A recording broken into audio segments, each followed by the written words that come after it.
С виду это маленькая безобидная речушка, но во время непогоды река Дзукта превращается в бурный поток, который сметает все на своем пути.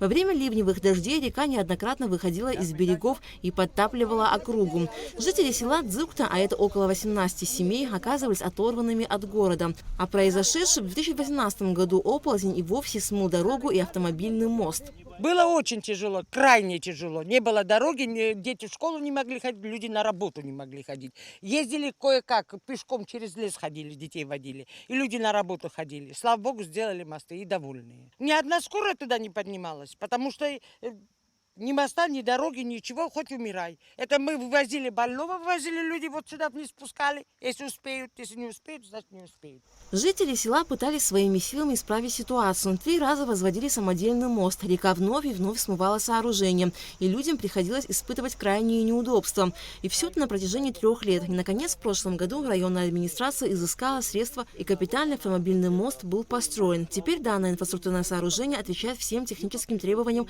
эксплуатации и безопасности. Строительные работы обошлись в 5 миллионов 300 тысяч рублей. Люди могут в любое время проходить. Есть, соответственно, перила, покрытия, насыпали гравий, чтобы машины без проблем.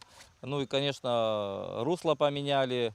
Ну, мост сейчас очень полноценный, капитальный мост. 3 года это было мучение страшное. Дети падали. Машины ведущие, мы ЗИЛ специально вызывали, ведущий ЗИЛ, попросили, чтобы нас, детей, со школы забирали, с детских садов забирали детей и поднимали. Это была катастрофа. Мы довольны от и до. Хоть сейчас не боишься, хоть спокойно проезжаешь. Вот ливень вот буквально вот вчера шел. Опять мы думали смерч, опять вот уже душа вот все равно болела, понимаете, мы привыкли по речке и уже забываешь, что новый мост построили нам. Огромное спасибо всем. Подалеку от этого моста, примерно в 50 метрах, находится еще один. Здесь была аналогичная проблема. Из-за разлива реки при ливневых дождях мост обветшал. Более того, существовала угроза разрушения и самой дороги. Здесь также были проведены строительные и укрепительные работы на сумму свыше 2 миллионов 300 тысяч рублей. Было принято решение Алхазом Завуровичем сделать аналогичный мост, меньше размером.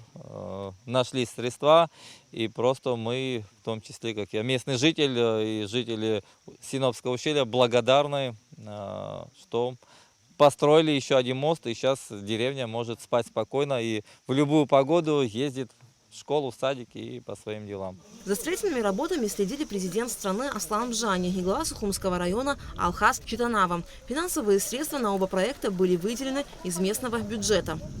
Аля Катрапш, Алексей Агухава, Абхазское телевидение.